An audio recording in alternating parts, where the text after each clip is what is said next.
कानून बनाने से काम नहीं चलता है। कुछ दिन पहले नरेंद्र मोदी जी ने जब फास्ट ट्रैक कोर्ट का अनाउंसमेंट किया था तब काफी लोग खुश हो गए। तब हमारा आंदोलन चल रहा था, कई लोग मुझे आ गए अब तो फास्ट ट्रैक कोर्ट भी बिठा दी मोदी जी ने, अब आंदोलन वापस ले लो, अब आंदोलन करने की क्या जरूरत है। लेकिन हमने देखा पहले ही फास्ट ट्रैक कोर्ट की हियरिंग में क्या हुआ। पहली हियरिंग पोस्टपोन हो गई क्योंकि सीबीआई का काउंसिल वहां पर प्रेजेंट नहीं था। धर्मेंद्र प्रधान का इस्तीफा एक बहुत बहुत बहुत बड़ी जीत थी इस देश के लिए, खास करके देश के युवाओं के लिए। जो सरकार 12 साल से अहंकार में कहती थी कि इस सरकार में इस्तीफे नहीं होते, इस सरकार में इस्तीफे नहीं होते, उस सरकार से इस देश के युवाओं ने 18-19 साल के बच्चों ने इस्तीफा लेकर दिखा दिया। मैं समझ रहा था पूरी तरीके से सब कुछ खत्म हो चुका है, मेरी उम्मीद टूट चुकी थी।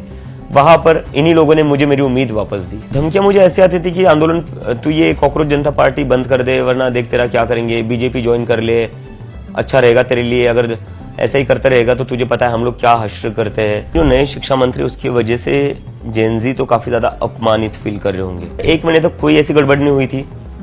जैसे हम मार्च अनाउंस करते हैं उस दिन कुछ बाहर से गुंडे भेजे जाते हैं, दिल्ली पुलिस एक पत्थरों से भरा ट्रक जंतर मंतर के पास खड़ा कर देती है, उसके बगल में एक टूटी हुई वैन खड़ी कर देती है। तो दिल्ली पुलिस ने पहले से ही पूरा ऑर्केस्ट्रेट करके रखा था, प्लान बना कर रखा था, पैलेट गन्स का इस्तेमाल करा इन लोगों ने, और जो लाठियां थी लाठियों में कीले लगाए हुए थे। योगी आदित्यनाथ ने एएनआई के कैमरा पर्सन को गाली दी थी, उनको नहीं पता था रिकॉर्डिंग चल रही है। उनके ऊपर कब एफआईआर होगी? 20 जुलाई को जो लाठी चार्ज हुआ उसके बाद मैंने मार्च रोक दिया क्योंकि मेरे से नहीं देखा जा रहा था जिस बर्बरता से पुलिस बच्चों को पीट रही थी। तो कई सारे स्टूडेंट्स मेरे ऊपर भी नाराज हो गए कि तुमने क्यों मार्च रोका। आज हम चल लेते संसद, अगर हमारा सर फट जाता तो भी हम चल लेते, हाथ टूट जाता, पैर टूट जाता, लाठियां खा लेते, लेकिन हम चल लेते। तो मुझे उन लोगों को समझाना पड़ा। इस वक्त मैं हूं छत्रपति संभाजीनगर में और हमारे साथ एक ऐसे शख्स हैं जिनकी चर्चा सड़क से लेकर संसद तक है, सोशल मीडिया से लेकर राजनीतिक गलियारों तक है। हमारे साथ हैं कॉकरोच जनता पार्टी के संस्थापक अभिजीत दिपके जी। दिपके जी, न्यूज 24 में आपका स्वागत है। सबसे पहले ये जानना चाहेंगे कि पेपर लीक अमेंडमेंट बिल जो आया है इसको लेकर आप क्या सोचते हैं? इसको लेकर आपने आंदोलन भी किया था, इसके बाद ये बिल आया है, तो इसको लेकर क्या सोचते हैं? सर, हमने जो आंदोलन किया था वो पेपर लीक रोकने के लिए था, और जो बिल आया है उस बिल पर मुझे लगता है जो फोकस है वो ज्यादा इस पर है कि अगर पेपर लीक हो जाता है तो उसके बाद क्या करना है। तो मुझे लगता है सरकार का जो फोकस है वो कहीं ना कहीं एक दूसरी जगह पर है, जहां ऐसा वो मानकर चल रहे कि पेपर लीक तो होगा ही और पेपर लीक होने के बाद हम ये कदम उठाएंगे। मुझे लगता है फोकस होना चाहिए कि पेपर लीक कैसे रोका जाए, क्योंकि अगर पेपर लीक हो जाए उसके बाद कार्रवाई तो होनी चाहिए, लेकिन पेपर लीक हो जाता है तो फिर से बच्चों का भविष्य बर्बाद होगा, फिर से उनको वही ट्रॉमा झेलना पड़ेगा जो अभी झेलना पड़ा था, जिसके कारण 20 से ज्यादा बच्चों को आत्महत्या करनी पड़ी थी। तो हमें उससे रोकना है सर। लेकिन आपको लगता है कि सख्त कानून बनाने से पेपर लीक रुकेगा? रुकना चाहिए ऐसी मैं उम्मीद करता हूँ, लेकिन क्या है ना सर, बस कानून बनाने से काम नहीं चलता है। कुछ दिन पहले नरेंद्र मोदी जी ने जब फास्ट ट्रैक कोर्ट का अनाउंसमेंट किया था तब काफी लोग खुश हो गए। तब हमारा आंदोलन चल रहा था, कई लोग मुझे आ गए अब तो फास्ट ट्रैक कोर्ट भी बिठा दी मोदी जी ने, अब आंदोलन वापस ले लो, अब आंदोलन करने की क्या जरूरत है। लेकिन हमने देखा पहले ही फास्ट ट्रैक कोर्ट की हियरिंग में क्या हुआ। पहली हियरिंग पोस्टपोन हो गई क्योंकि सीबीआई का काउंसिल वहां पर प्रेजेंट नहीं था। तो कानून बनाइए आप, कानून बेहद जरूरी है, लेकिन उस कानून का इम्प्लीमेंटेशन जब तक सही तरीके से नहीं होगा तब तक कोई मतलब नहीं है कानून का। आप लोग आंदोलन के दौरान कई मांगे रखते थे, जिसमें सबसे प्रमुख मांग थी धर्मेंद्र प्रधान का इस्तीफा। वो तो हो गया, तो आप क्या आंदोलन का जो मोटिव था वो सफल रहा और इस्तीफे से क्या मिला? सर, मुझे लगता है कि धर्मेंद्र प्रधान का इस्तीफा एक बहुत बहुत बहुत बड़ी जीत थी इस देश के लिए, खास करके देश के युवाओं के लिए। जो सरकार 12 साल से अहंकार में कहती थी कि इस सरकार में इस्तीफे नहीं होते, इस सरकार में इस्तीफे नहीं होते, उस सरकार से इस देश के युवाओं ने 18-19 साल के बच्चों ने इस्तीफा लेकर दिखा दिया। मैं तो सिर्फ एक चेहरा बन गया था, सोनम सिर्फ तो एक चेहरा बन गए थे, लेकिन इस मूवमेंट को जो चलाया था वो सारे जेनजी ने चलाया था, जो 18 से 25 साल की उम्र के हैं, और इतनी निडरता से इतनी बहादुरी के साथ लड़े वो बच्चे। 45 डिग्री की धूप क्यों ना उसमें भी बैठे रहे, बीच में बारिश हुई, बारिश में भी बैठे रहे, कोई भी घर नहीं गया, और पुलिस ने पानी रोकने की कोशिश की, वॉशरूम का पानी तक काट दिया था, उसके बाद भी वो बच्चे वहां डटे रहे और सरकार की आंख में आग डालकर सवाल किया कि बताओ 21 से ज्यादा बच्चों की मौत का जिम्मेदार कौन है, और जो जिम्मेदार है उसका इस्तीफा क्यों नहीं ले रहे मोदी जी। तो मुझे लगता है इस आंदोलन की जो सबसे बड़ी जीत जो है वो सिर्फ धर्मेंद्र प्रधान का इस्तीफा नहीं है। इस आंदोलन की सबसे बड़ी अचीवमेंट जो है ना वो ये है कि इन बच्चों के अंदर का डर खत्म हो चुका है। देश की जनता के अंदर का डर खत्म हो चुका है। 10-12 साल से हम देख रहे थे कैसे लोग डरते थे सरकार के खिलाफ बोलने से, कैसे लोग डरते थे सरकार से सवाल करने से, लेकिन हमने देखा कि कैसे लाखों लोग सड़कों पर उतर आए पूरे देश भर में। और अब कहीं ना कहीं मुझे ऐसा लग रहा है कि फिर से देश में एक बार फिर से लोकतंत्र जीवित हो चुका है और लोग चाहते हैं कि ऐसे ही सरकार से सवाल किया जाए, क्योंकि जब तक आप सरकार से सवाल नहीं करेंगे तब तक लोकतंत्र ठीक से नहीं चलेगा। लोकतंत्र को हेल्दी रहने के लिए, लोकतंत्र को आगे बढ़ने के लिए लोगों का जागरूक होना बहुत जरूरी है, सवाल करना बहुत जरूरी है। और जो नए शिक्षा मंत्री बनाए गए हैं, क्या युवाओं को उनमें क्या दिखता है कि उनकी जो महत्वाकांक्षाएं हैं युवाओं की, जेन जी की खासतौर पे, वो पूरा कर पाएंगे? किस तरह से देखें? मुझे तो लगता है जो नए शिक्षा मंत्री उसकी वजह से जेन जी तो काफी ज्यादा अपमानित फील कर रहे होंगे। उसका रीजन ये है कि जो नए शिक्षा मंत्री उनको देखा गया, उनकी एक वीडियो अभी वायरल हुई थी जिसमें वो जो बिल्किस बानो के रेपिस्ट थे उनका स्वागत कर रहे थे हार माला डालकर। तो हम क्या संदेश दे रहे हैं हमारे देश के युवा लड़के लड़कियों को? सोचिए, जो लड़की आज स्कूल में पढ़ रही है, कॉलेज में पढ़ रही है, उनको पूछा जाएगा शिक्षा मंत्री कौन है, कहेंगे प्रहलाद जोशी। प्रहलाद जोशी नाम है ना उनका। प्रहलाद जोशी किस चीज के लिए जाने जाते हैं वो? अगर उन लड़कियों को अगर पता चल गया होगा, सोचिए उन लड़कियों के मन में क्या चल रहा होगा कि हमारा शिक्षा मंत्री एक ऐसा इंसान है जो बलात्कारियों का स्वागत करता है। तो ये तो पूरे देश को शर्मसार करने वाली बात है। ये विदेश में लोग क्या बात करेंगे? भारत का शिक्षा मंत्री कौन है? भारत का शिक्षा मंत्री एक ऐसा व्यक्ति है जो बलात्कारियों का स्वागत करता है। तो ये तो मतलब बहुत ही गलत करा है इन लोगों ने। अभिजीत जी, आपके आंदोलन को लेकर भी काफी सवाल उठ रहे हैं। ये भी सवाल उठ रहा है कि काफी अराजक तत्व आ गए थे, कई लोगों पर तो गंभीर मामले दर्ज थे।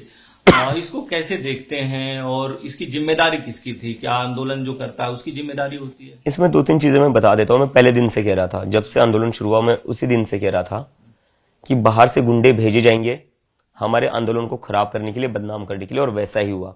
1 महीने से सर हम बैठे हुए थे, शांतिपूर्ण तरीके से बैठे हुए थे, कोई पत्थरबाजी नहीं हुई, कोई किसी तरीके का माहौल खराब नहीं हुआ। आप भी कवर करने आए थे, आपके रिपोर्टर्स लगातार वहां पर थे 1 महीना, और मैं धन्यवाद करना चाहता हूं आपके चैनल का, जो पूरा कवरेज आपने किया। जब पूरी मेनस्ट्रीम मीडिया ने ब्लैकआउट किया था, आप लोगों ने उस वक्त स्टूडेंट्स की आवाज को कवर किया। तो आप लोगों ने देखा है 1 महीने तक कोई ऐसी गड़बड़ नहीं हुई थी। जैसे हम मार्च अनाउंस करते हैं उस दिन कुछ बाहर से गुंडे भेजे जाते हैं, दिल्ली पुलिस एक पत्थरों से भरा ट्रक जंतर मंतर के पास खड़ा कर देती है, उसके बगल में एक टूटी हुई वैन खड़ी कर देती है। तो दिल्ली पुलिस ने पहले से ही पूरा ऑर्केस्ट्रेट करके रखा था, प्लान बनाकर रखा था, पत्थरों से भरा ट्रक खड़ा रखेंगे, एक टूटी हुई वैन खड़ी करेंगे, बाहर से गुंडे आएंगे, पथराव करेंगे, बाद में बदनाम किसको किया जाएगा? प्रोटेस्टर्स को। और एक में दूसरी चीज मैंने देखी है, एक रिपोर्ट आई दिल्ली पुलिस की कि जंतर मंतर पर 2100 क्रिमिनल्स घूम रहे थे। तो मैं पूछना चाहता हूं, ये 2100 क्रिमिनल्स खुलेआम कैसे घूम रहे थे? इसमें किसकी गलती है? कौन जिम्मेदार है?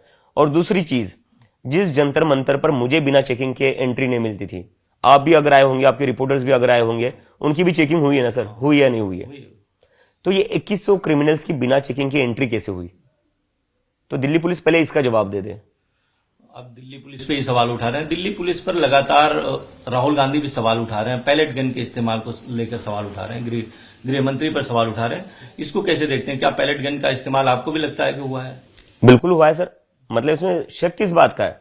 मैं उन बच्चों से मिला हूं जिनके ऊपर पैलेट गन्स चलाई गई है, मैंने उनकी हालत देखी है।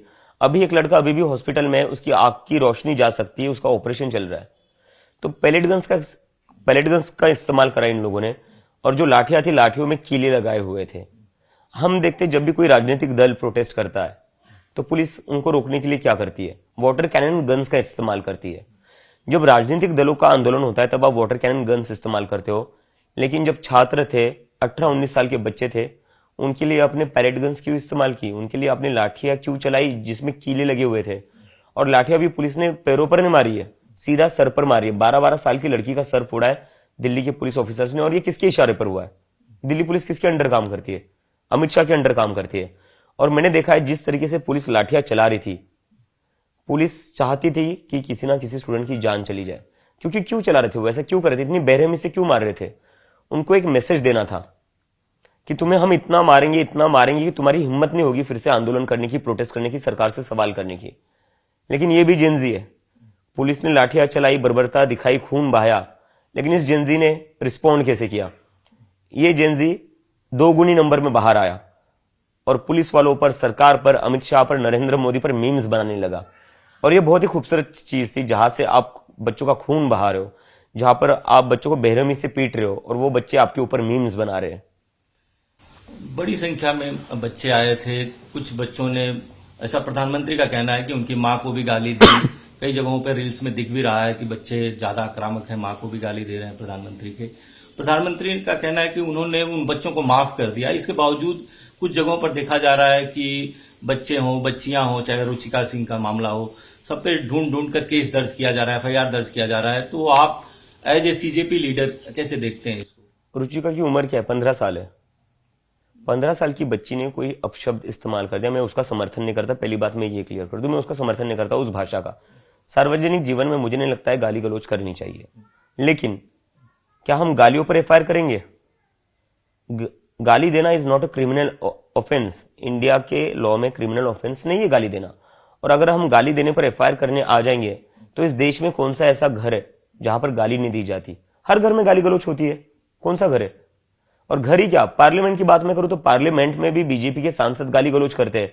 रमेश भिदुड़ी ने किस शब्द का इस्तेमाल किया था एक दूसरे मेंबर ऑफ पार्लियामेंट के लिए? उनके ऊपर कब एफआईआर होगी? योगी आदित्यनाथ ने एएनआई के कैमरा पर्सन को गाली दी थी, उनको नहीं पता था रिकॉर्डिंग चल रही है, उनके ऊपर कब एफआईआर होगी?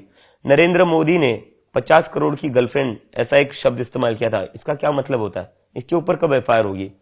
तो जिन बच्चों ने ऐसे शब्द इस्तेमाल करे हैं उनको समझाइए आप, वो छोटे बच्चे समझ जाएंगे वो।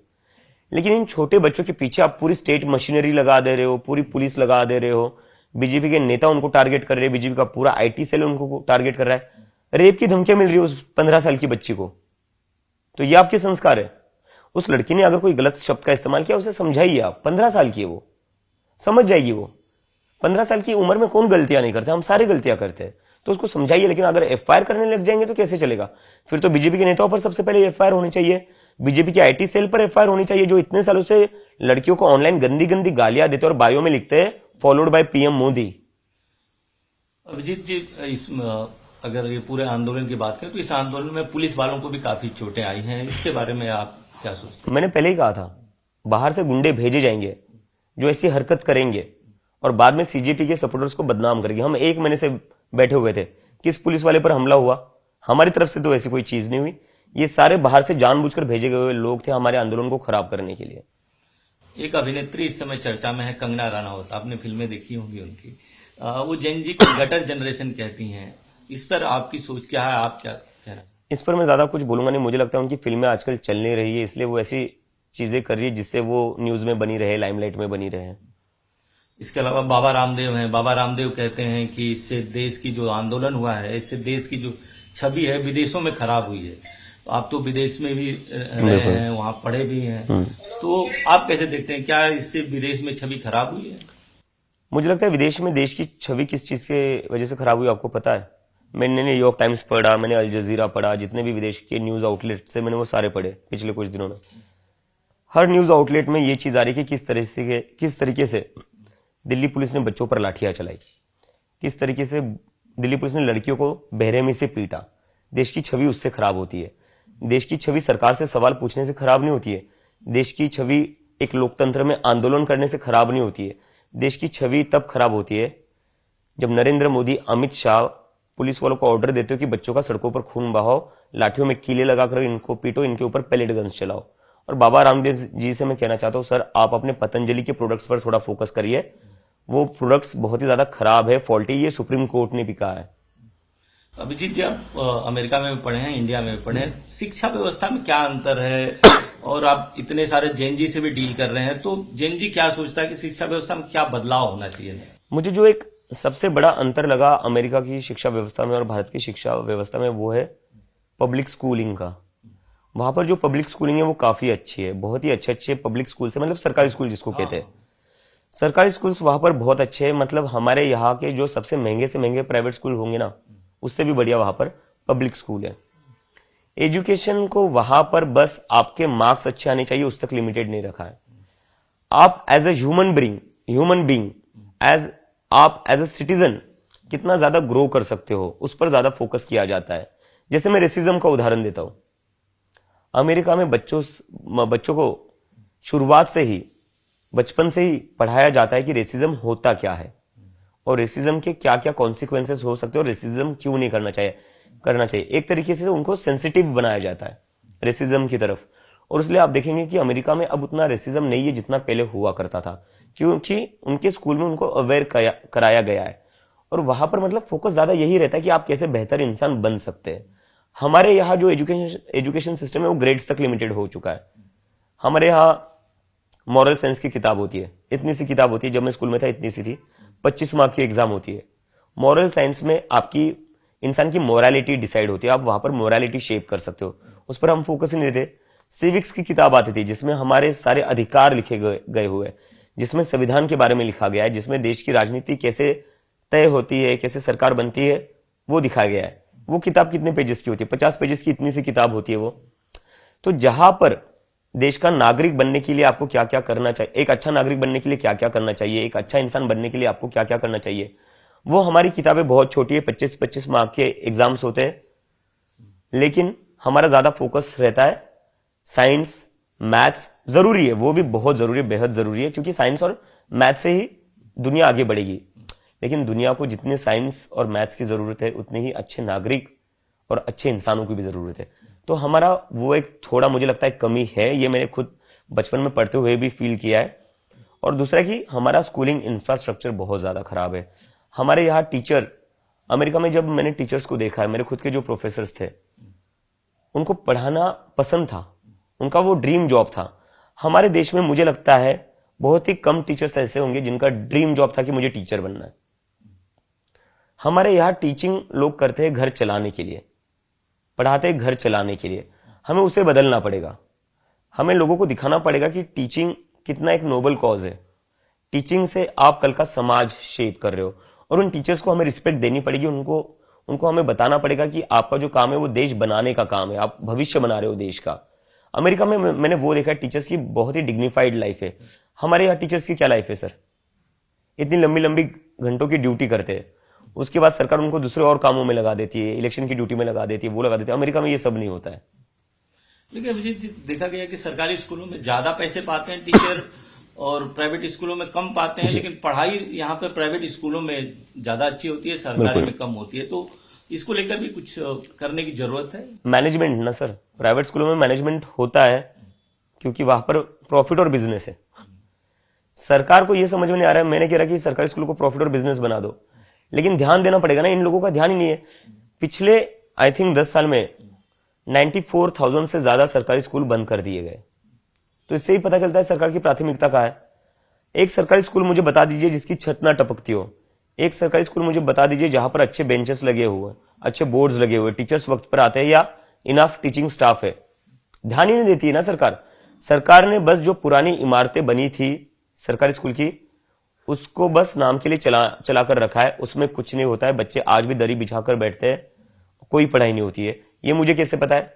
मैं जिस संभाजी नगर में तो मेरा जन्म हुआ है, लेकिन मेरा जो नेटिव विलेज है वो हिंगोली है। हिंगोली में मेरा जो गांव है उसके बगल में ही सरकारी स्कूल है।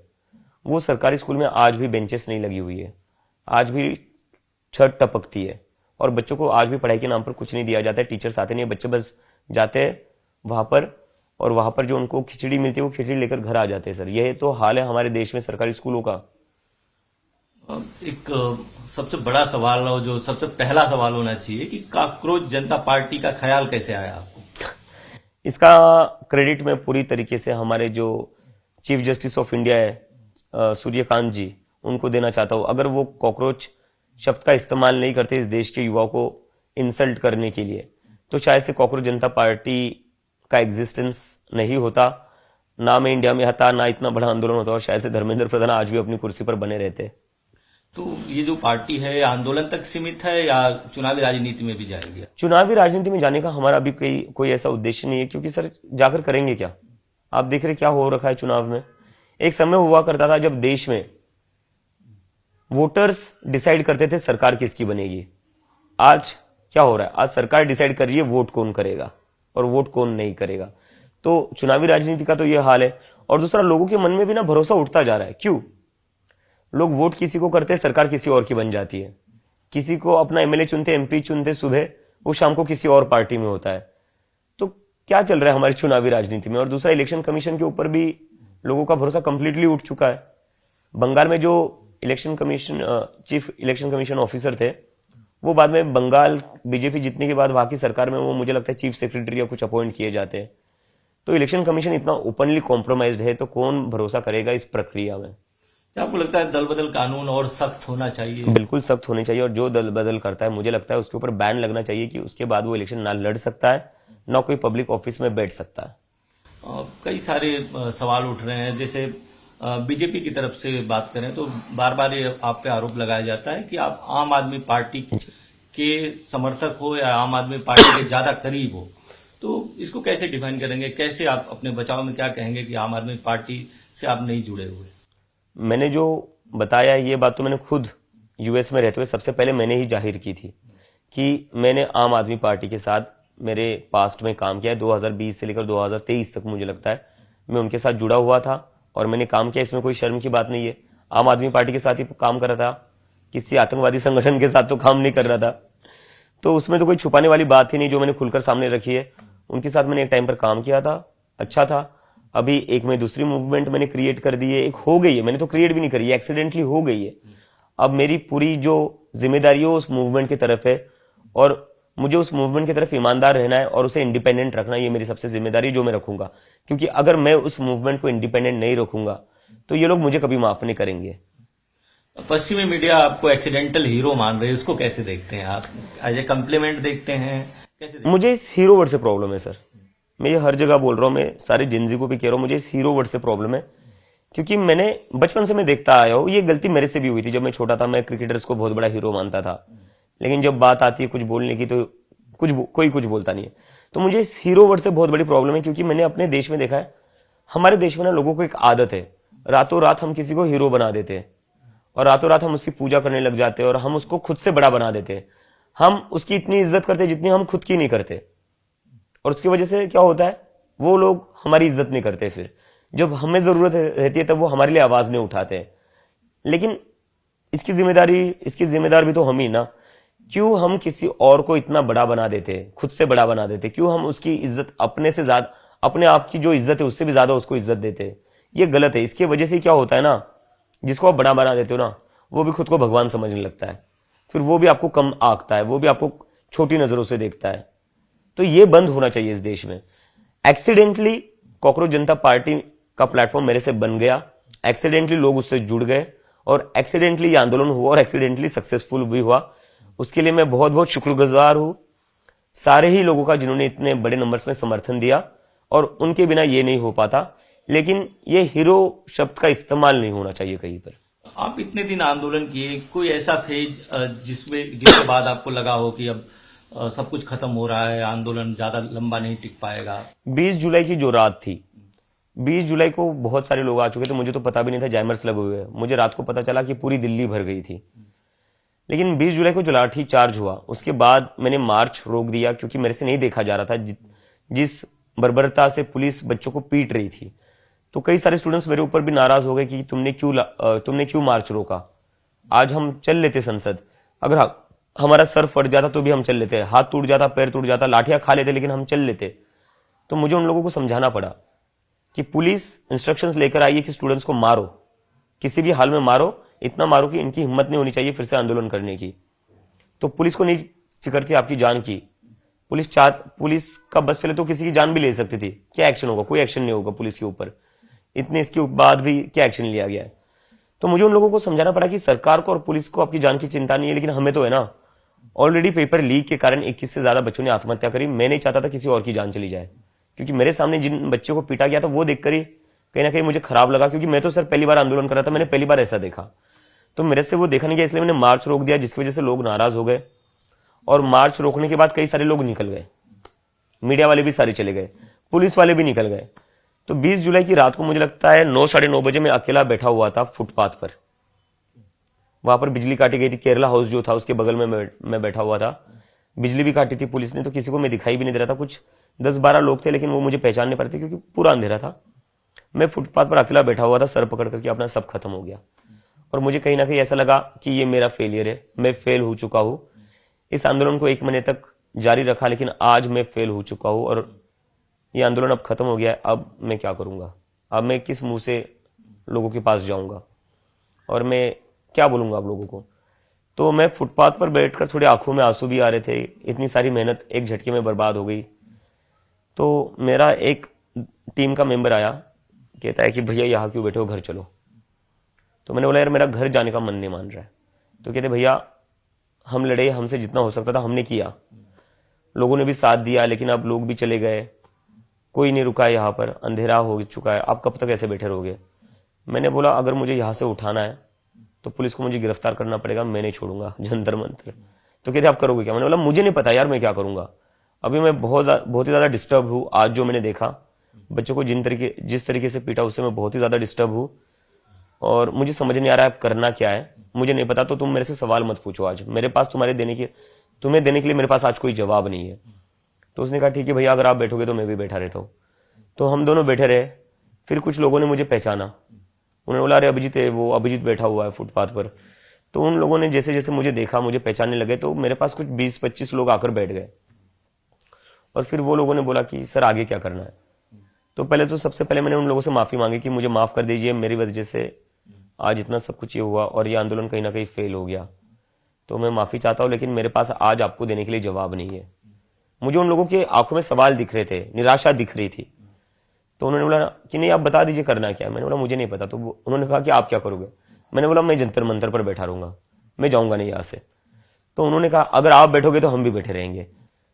तो वो एक टर्निंग पॉइंट था जहां पर मुझे 1 घंटे पहले लग रहा था सब खत्म है, मैं रो रहा था फुटपाथ पर बैठकर। 20-25 लोग आकर मेरे आसपास बैठ गए। फिर वो 20-25 के 150-200 लोग हो गए।